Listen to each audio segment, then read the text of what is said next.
right, welcome back to another episode of the Best Ball Show. Episode 4. Yeah. Coming along. Really doing something here. Big numbers. Had a little snafu with episode 3 in the background.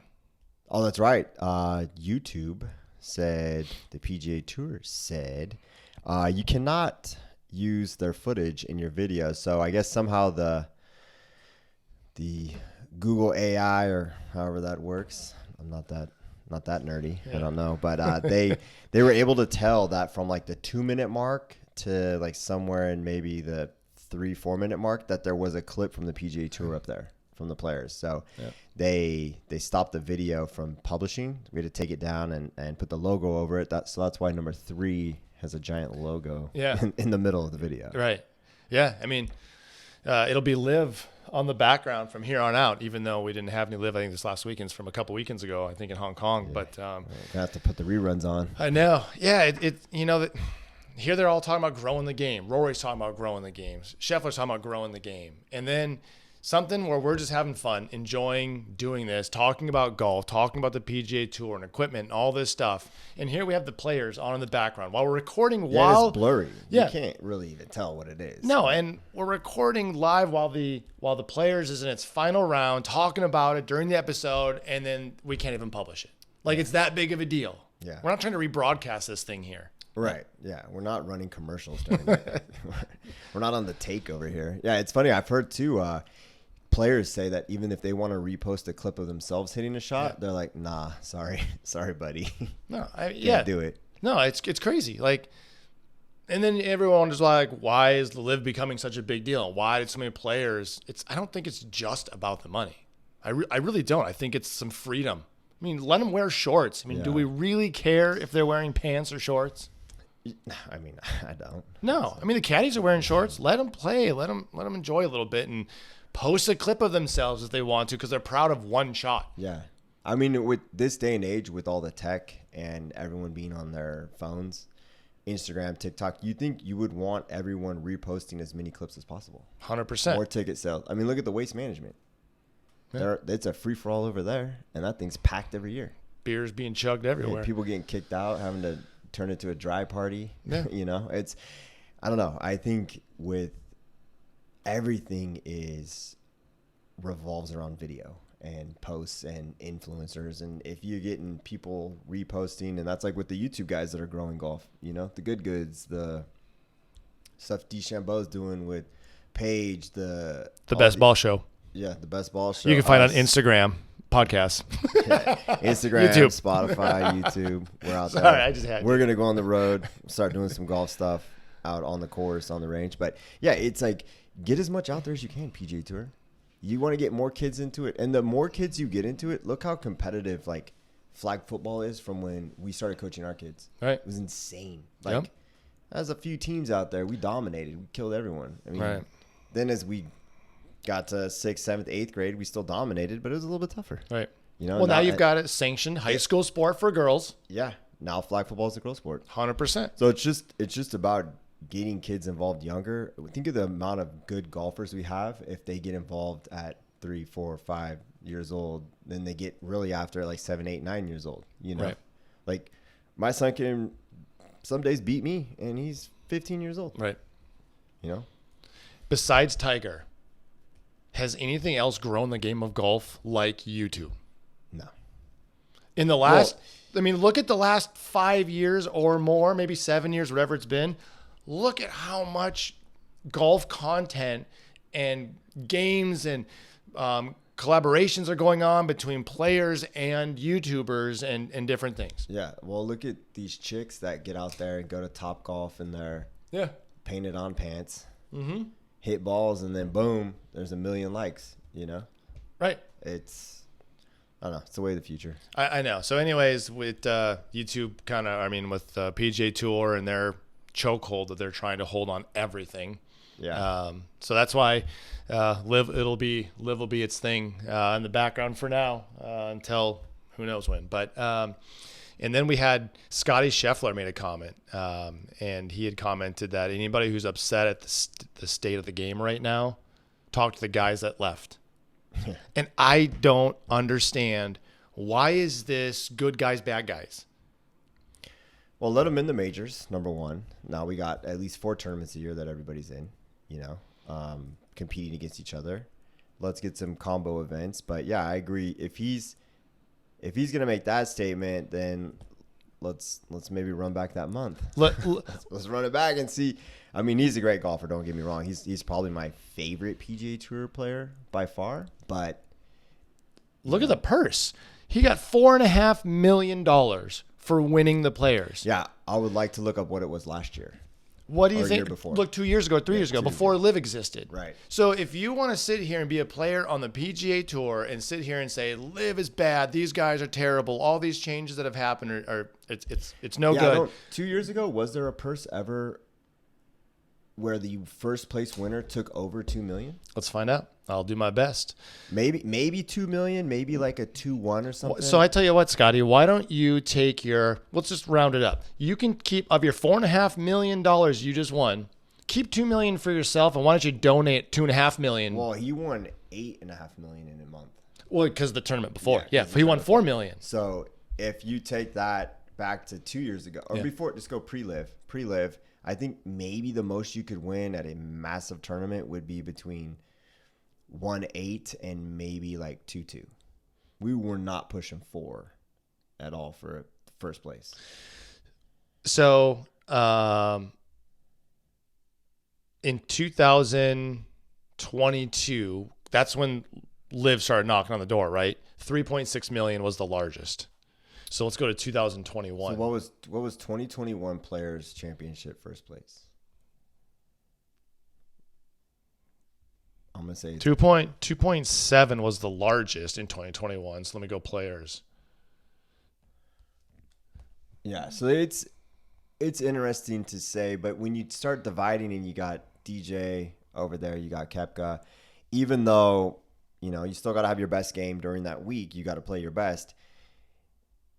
Just having them there, the crowds they draw, it changes the energy, right? So when you have a bunch of more you got Cam Smith out there, you're gonna change the energy of the tournament. You're gonna change the mentality of a lot of players. You're gonna have higher competition. You're gonna have those guys throwing in some low rounds, and it's a mental game, right? Golf is a 5-inch game between your 2 ears. It's not. You can prepare as much as you want, but at the end of the day, you have any bad thoughts or insecurities or self-doubt, done. Yep. Done. It's over with. I think it was 2 million. Yeah, so It doubled. More than doubled. I mean, that's in 2 years. That's some Bidenomics right there, dude. That's some inflation. 2 years, you doubled your purse. So I don't think these guys need to be coming out here. It's like Phil. When Tiger came on and Tiger just dominated, and this was when Tiger and Phil were both playing on the tour probably, maybe 8-9 years ago. They asked Phil, look how many close seconds you have had. Like if Tiger wouldn't have been on tour, how many first place tournaments you would have won? Are you like upset at all about that? And he's like, are you kidding me? He's like, do you know how much money I made because Tiger? Oh, He jacked the purses up. The payouts went way up. Second place was a heck of a lot more money than what first place was before Tiger. Oh, yeah. So he's thankful. And all these guys on tour, they all say it. They're like, yeah, we're making so much money more because of Tiger. Well, Liv is Tiger. Yeah. Liv has changed it for the PGA Tour, the guaranteed money, all that stuff. So, and that goes back to the video pieces. The PGA Tour has got to realize when you go in person, you're going for like the atmosphere, right? You're outside. If you think it's gonna be like TV and it's gonna be shot, it ain't. No. It's gonna be shot and wait. Mm-hmm. Shot and wait. Yep. So you got it. They hit a shot, you take a shot. They hit a shot, you take a shot. That's the only way you're gonna make it through a PGA event. Yeah. Yeah.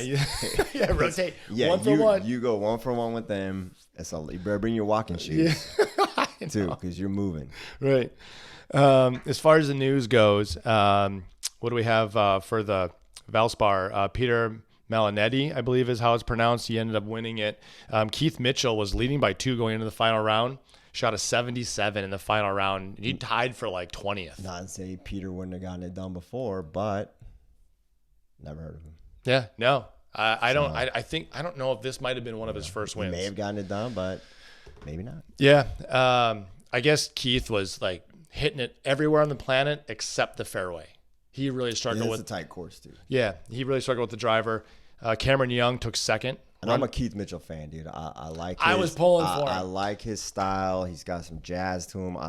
He's got some swag. Kind of a DJ. Yeah, right? He hits it a mile, too.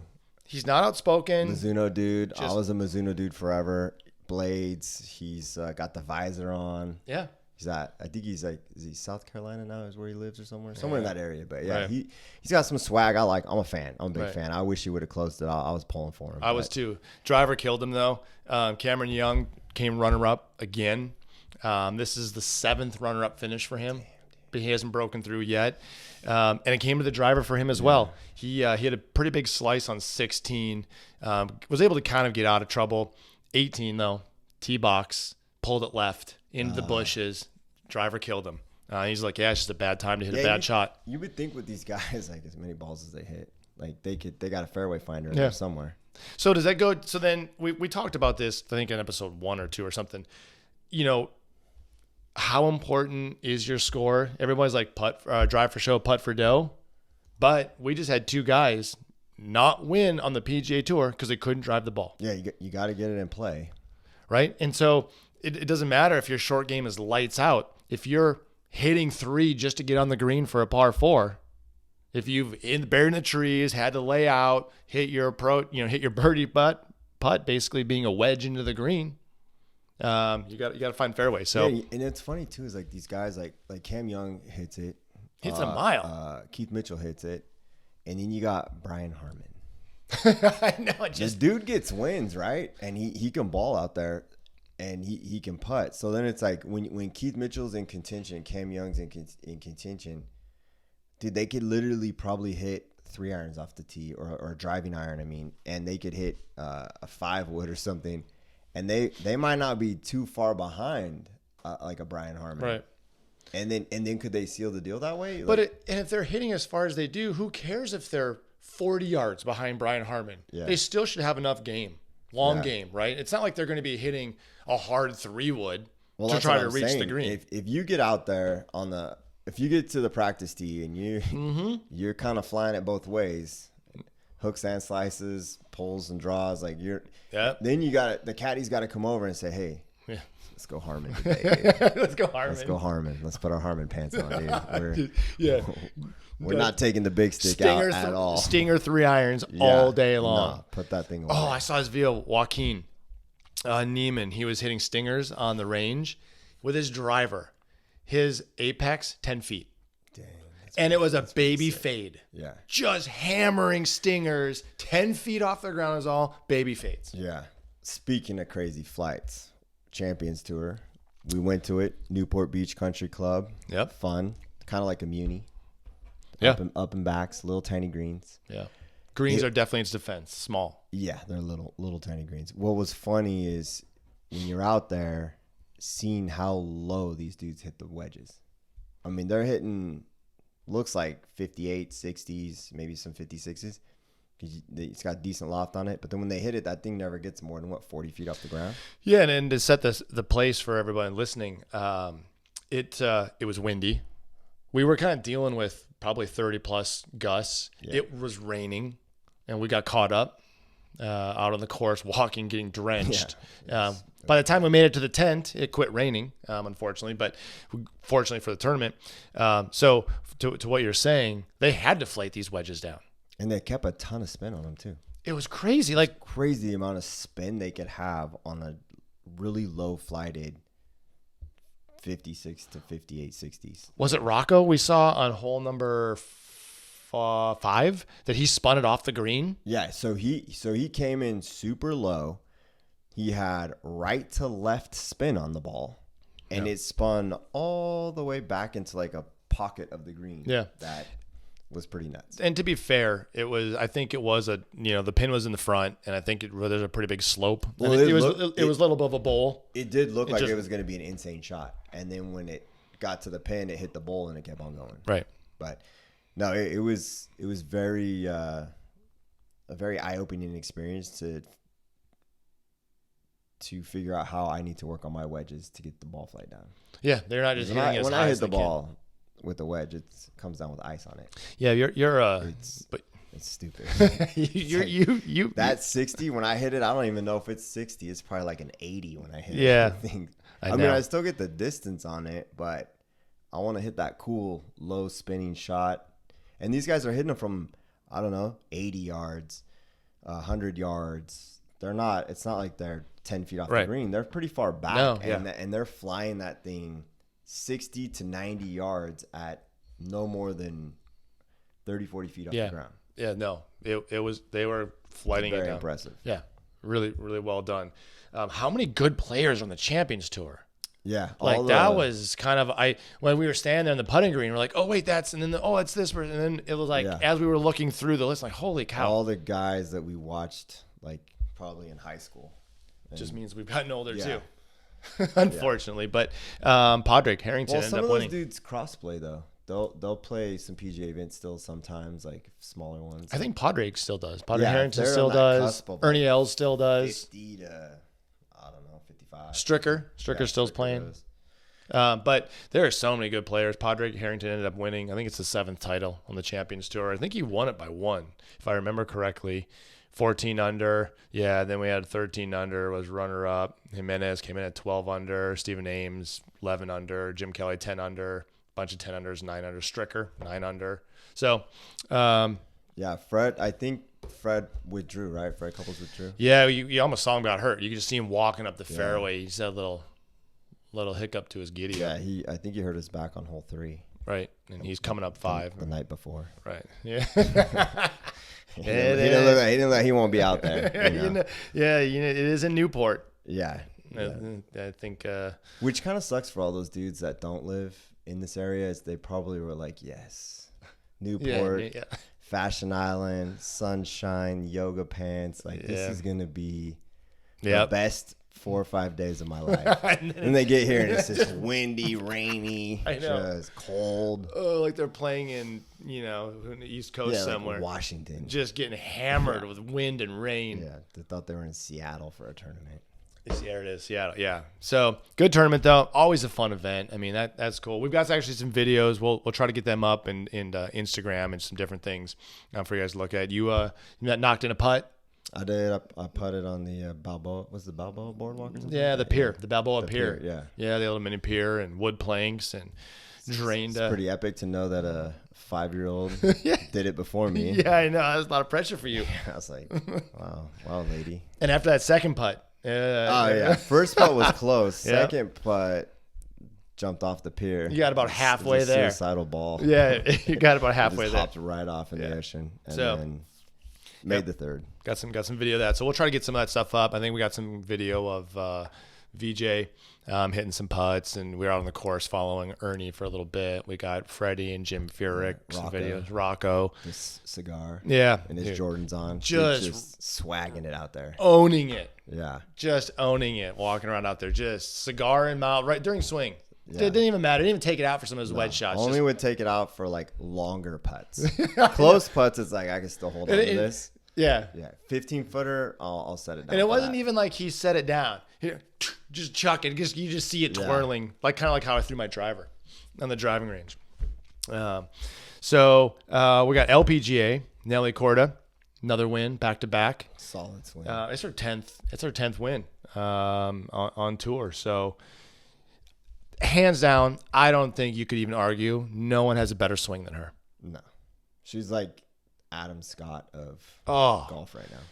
It is crazy how beautiful her swing is and her tempo. I mean, I'm a huge fan of Nelly. I think she got an incredible game from tee to green. Well, that's what a lot of number one player in the world instructors will tell you, is to watch the girl swing because her tempo is so much better. Yeah. Oh yeah. No, we talked about that a couple episodes ago. But I mean, she's back to number one in the world. She was hurt. She got hurt and was out for a while. It was a heart issue. She ended up having it was a heart issue, and she got really sick. And I can't remember if she passed out or something happened. Anyways, what's the matter? Some little filly break your heart? Just when you okay. Anyways, so that was kind of a big thing for Nelly, go back to back on the LPGA. And if you don't know her game, take take a look at it. Follow her on social media. You'll find some great clips and some elite ball striking for sure. Live, like we talked about earlier, no Live this last weekend, but I was kind of playing around on that. I love how Live has team play. They have individual play, and you get points throughout the season as well on not just winning that tournament, but winning the season, and they have team play. And it's, it's kind of like a Ryder Cup feel, if you will. It's not as big as a Ryder Cup. That's huge, obviously, but it just brings another aspect into golf and the team play. What I've noticed is when I watch the Live tournaments and one of the dudes is leading, has a chance to win the tournament. The rest of his team is there. Yeah. Granted, they may not win the tournament, or maybe they have a hole. So, you get that support from your teammate because you got 3 other teammates. So you're also trying to win the team game. Once in a while, they do win the tournament and the team game. Will be the same group, someone from that group. But it also builds that camaraderie that when you're on the PGA Tour, it's so individual that it's almost like a lot of them are friends, and I'm sure they're friends in like the off season or when they're in Florida, wherever they live together, Texas. But you don't have that pull of, at least you got 3 other dudes there with you that are on your team, right? And then you're kind of going against other teams, and so you got some more rivalries. Just makes it different, adds another element to it. It does. And I can kind of relate to this a little bit. Our oldest son, Michael, so he's a freshman, and he plays a lot of tennis, and it's all individual tournaments. And the difference between tennis and golf, at least in golf, you have your caddy, right? You got your caddy. You can be talking to your caddy, walking up the court and this and that. In junior tennis, there's no coaches allowed on the courts. Most tournaments, there are a few where they could designate, but they don't get to talk to you in between shots or in between games. It's only on set changeovers, and so it's a very lonely sport. It's kind of weird. Why? Because you can kind of see what one player does well versus not throughout the match. Maybe they're a little injured, they're not moving well, and they're an uncompetitive advantage, unfair advantage if your coach is there and someone else isn't. I mean, I don't really know the reason why. Like basketball and football, your coach can talk. I know, but now on professional tour, they do allow coaching. So it's making its way. But anyways, probably to keep it moving too. Although if you're coaching every time, these junior tournaments, they're not trying to drag them out. You got a ton of kids. They're already long playing. Anyways, he's now playing, where I was going with this is he's now playing on team tennis in high school, and he is having a blast, like loving it, because you've got your boys and they're standing around the fence and they're banging on the fence when you hit a good shot and you get fired up, energy. And a lot of the courts are laid out where there's 5-6 courts in a row and there's no fences in between them. And while they're in the middle of their match, they'll hit a point, they'll win it, they'll lose it, they'll look over and they'll see their buddy 2 courts over hit a great shot. And they'll like start yelling and cheering in the middle of their match. And it's a total different dynamic, and it brings so much more enjoyment to the game. As fans, it's more fun to sit and watch these matches, and you're cheering and yelling too. So for Liv to be doing this team event, I think it's fantastic. And I think, like, exactly what, to your point, is it brings another element that you're fired up and enjoying at the end of the day. Bryson's team, I think it's the Crushers. I think he goes by the Crushers team.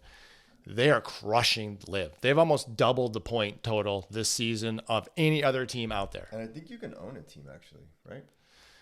I'll have to check into that, but I think you can own your own Liv team. I think Rom has ownership in his team. Yeah. So if your team does really well, or if you want to trade players and stuff, that would be pretty sick. Like if you're balling and you're like, you know what, just for fun, I'm gonna own a Liv foursome, and then you can chill with those dudes, get tickets. Like, I don't know, it'd be pretty sick. Right. Yeah. So it's something to watch. It's fun. It's enjoyable. It brings another element to the tour to watch. But so Bryson's team is killing it. And it's him. It's Paul Casey. A couple other guys. They're just consistent players. So I went to actually try to buy some gear. You can go on, I think it was on Facebook. Liv you can buy their gear. I see ads. So I went and clicked on it. Went to the website. Man, though. They're trying to pay those contracts. They're trying to recoup some of that money. Them oil rates. Yeah, they were. I think the polo was like $140 or something like that. I wanted to get a Crushers. I think I like Bryson. I was gonna get a Crushers with the team logos on the sleeve, but I'm like, oh, that's a little bit of a stretch for the season ends. It's the sale rack. You're the Nordstrom sale rack. So You played. You played. Was it yesterday? No, I was it played Sunday. Sunday afternoon. Yeah, I played. I think the whole name of it is Rancho San Joaquin. It's right by my office. I've driven by it. I don't know, 10,000 times. Right. Played with dude from my office and his buddies. It was fun. It was a little windy all of a sudden and dark. Like we started out, you know how I played all right. I shot 42 with 3 water balls. So it's not a bad score. Yeah, not a great score, but yeah, caused a problem on the score. It was one of those days where first get out there, it's sunny, had a pullover on, talked to Ian, my boy from work, and we're kind of like, it's a little warm out here today. Like it's not bad. This is good. Right. Boom, go one hole, black clouds roll in. Now we're like, oh, it's cold. Of course, but you know that course is not the world's best course. I think it might be a municipal course. I think it is. It's right. Isn't it right off of Jamboree or something? You drive right past it. University. It's a university Jamboree and Harvard. I've driven by it a bunch of times. It's a little muni course. There's nothing special about it. The greens though are pretty tough because no one fixes a ball mark there. Plinko. Yeah, it's like, hey guys, go on ahead. We'll get your ball marks. Don't let us hold you up.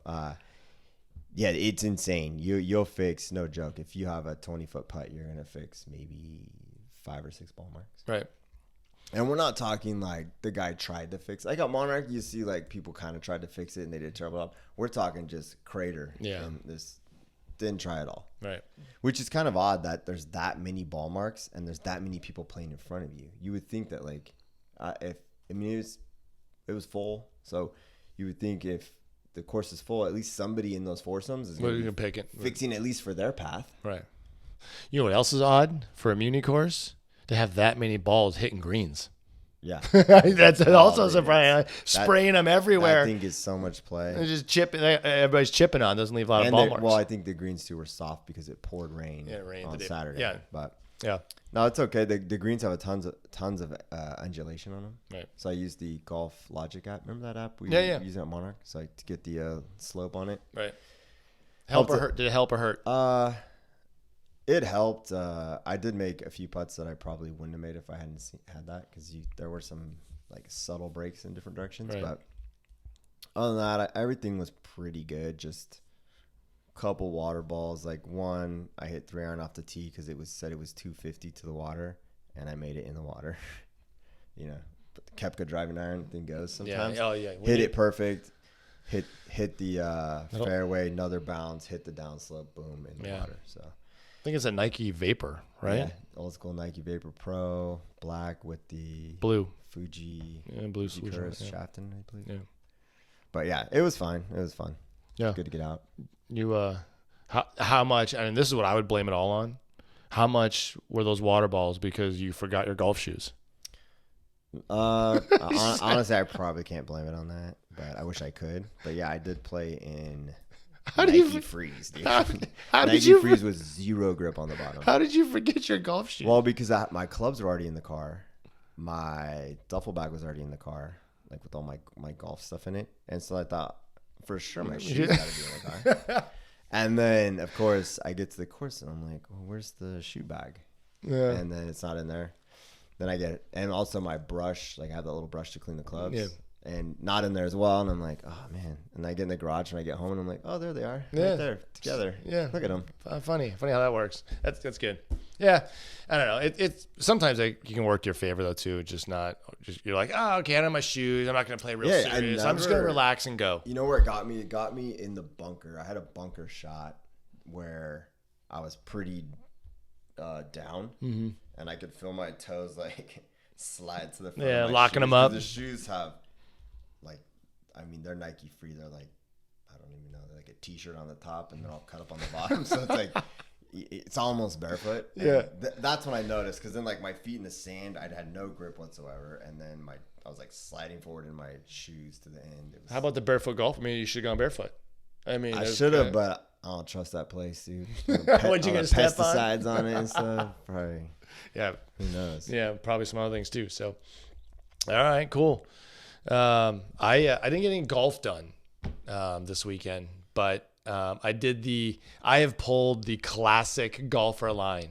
So episode 1, we talked about what's in the bag, and we went through our bags. I'm like, oh, here's my putter. Love this putter, and talked about how I got it and whatnot. And classic line. Yeah, it's in the bag. I don't see me change that out anytime soon. Fast forward 3 or 4 weeks or whatever it's been, messing around in Roger Dunn, and came across a putter, and I'm like, oh my God, this thing's automatic. And so we actually took some video. Yeah, because a couple nice clips of it. Yeah, I was in there putting. I ended up messing around with the TaylorMade Spider Tour S with the counterbalance grip. And so Super Stroke, I think. Super Stroke. Yeah, it's Jumbo 2 XL or something. I don't even know what the grip is called. It's pretty big. But when I was looking at changing grips on my 2-ball, I was on the Super Strokes website, and you can kind of get fit for a grip. And so I went on there and started getting fit, and like multiple times, even when I kind of played with some of the things I liked or my stroke, how it went, it kept coming back saying, I need a putter. I need the counterbalance putter. But I didn't. I'm like, whatever. So anyways, then, with all the craze of Ricky and all those guys that are playing that counterbalance Odyssey jailbreak, that's what kind of turned me on to it. So went back in after first day I was making everything, and it just felt like I stroked it so well. And so then we went back in, videoed it. I brought the 2-ball in. Down the line, we'll post. Yeah, and it was crazy. The video that you took was the best that I did with the 2-ball. I had three golf balls I was using, and before you got there, I hit 3 2-balls. And then I went of the 2-ball putter. Then I hit 3 with the TaylorMade. Then I did another 3 with the Odyssey. Then another 3. I did 3 sets of 3. With the 2-ball, I went 1 for 3 every time. So I was 3 for 9 from probably, what were we out? 18 feet? 15? Yeah, probably fit between 15 and 18. Somewhere that's the distance we were doing. It had a little bit of a break to a little bit right to left. Some carpet ripples. Yeah. And then when I putted with the Spider, I went 2 for 3 every time. So I went 3 for 9 with the 2-ball, and I went 6 for 9. What's surprising when I hit it is that it feels like you don't have to make as big of a stroke, and I don't know the science behind the counter balance grips, but it felt to me like it was easier to gauge your distance and your line without having to make as big of a backstroke, if that makes sense. I think it's because the weight. Yeah. So when they put so much weight up in the handle, they have to add a little bit of weight to the putter head as well, right? To counterbalance it. Makes sense, right?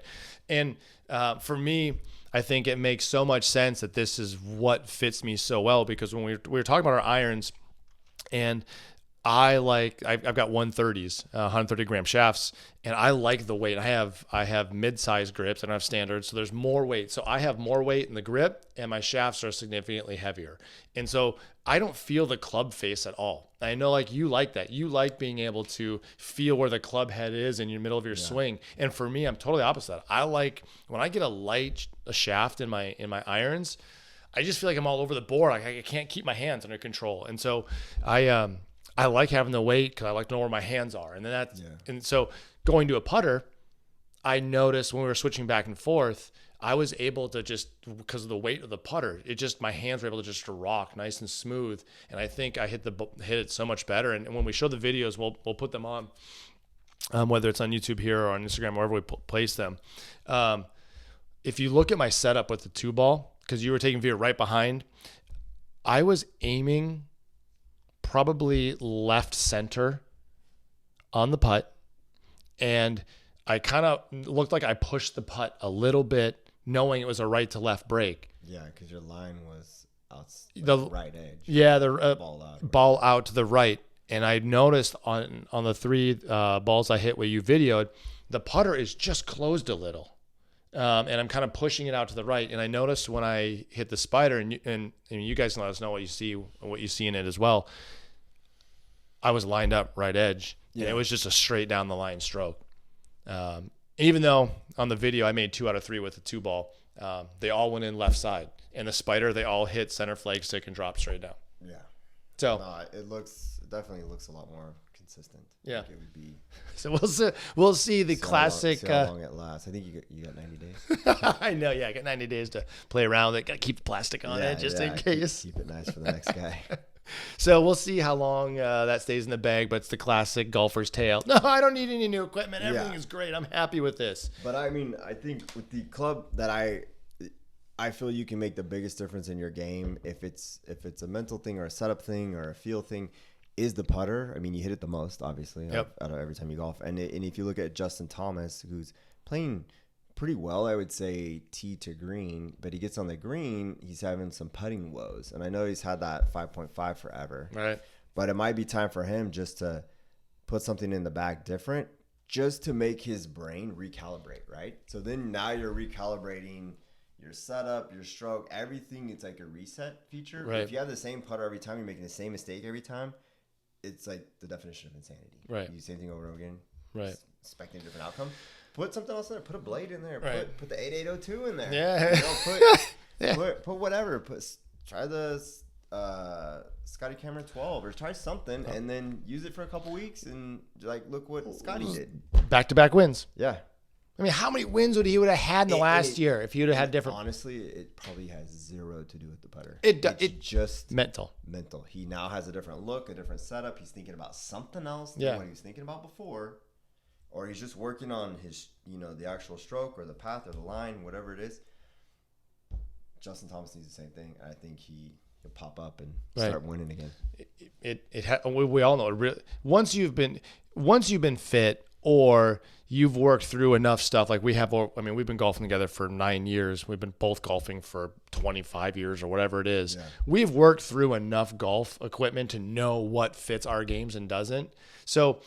Yeah, it's not the equipment. No, if I change my wedge or my driver, it ain't gonna affect the score. Nope. At all. Now, if you went way rogue and put in some regular flex shaft in a draw driver head, you're gonna have a problem. But we're not gonna go crazy like that. It's just keeping everything similar. Yeah. If it's matches what I have now, but I just switch difference. TaylorMade to like a ping, I'm not gonna score any different. Right. But if I'm having the putter woes and then I go from something else to something different and now I'm back thinking fresh, I'm making changes. I'm not worried about whatever I thought it was. You're not thinking. Which it probably wasn't, and now I'm just hitting shots. Yeah. Which is what happened with the 8802 is I just started putting. Right. I didn't go and become a robot or think I had to go through a checklist. I just didn't go get some lessons. No. Just start putting. Just started putting, yeah. I actually don't think I've ever had a putting lesson in my life. I haven't either. I've had everything else, but just not putting. Yeah. I think it's hard, right? Because you got to, I mean, who specializes, the coaches that specialize in putting, I mean, they're, yeah, I mean, those guys, and they're not $100 an hour. I forget his name.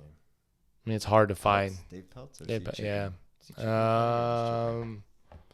don't know. Yeah. So anyways, but that was my big golf news is wife saw me come walking in the door with 2 putters, left with 1, came home with 2. And she's like, oh, that's interesting. I'm like, yes, it is. So. Did you go with I won it in a raffle? Yeah, 100%. So that's like the lie from all guys that come home with equipment. Yeah. I got in a raffle. Oh, did you see the meme where I don't know if it's a meme or if a store actually did this, where they printed on the receipt, congratulations on your raffle win. Here's your putter, and they charge the full price. Then they go ahead and deduct, the full price and show zero balance due, or total due 0. And they print out an extra receipt so that way, oh no, it didn't cost anything. Exactly. You got to do that. Yeah, you're in trouble, dude. You need a better job. If you have to lie to your wife on your putter, you got to get a new job. I know, but I don't think it's even the money. I think it's just you're spending more money on that kind of stuff. Yeah, it is an addiction. Oh my gosh, it's a bad one. I saved a lot of money not golfing for 6 months. Yeah, I bet. Went out and played one time. I went and bought a whole bunch of golf balls, got a new putter. Yeah. Just like that. Right back in it. Got to get some clothes, some gear. So, all right, man. I think that's another one. I don't have anything else. Yeah, I'm good. We'll get it next week. We've got Live playing, so we'll have something to talk about there, and then we're getting close to the Masters. Hey-o. Yeah, big time in golf. They were playing highlights on the Golf Channel. I mean, am I okay to say that, or is Golf Channel going to come, knock on our door and Yeah. take it down? Yeah. We're We were watching channel 218 on DirecTV. We won't say their name. You have to look it up. yeah. So highlights are on the already playing. Looking forward to it, dude. Cool. All right. Catch you next week. All right. Thanks.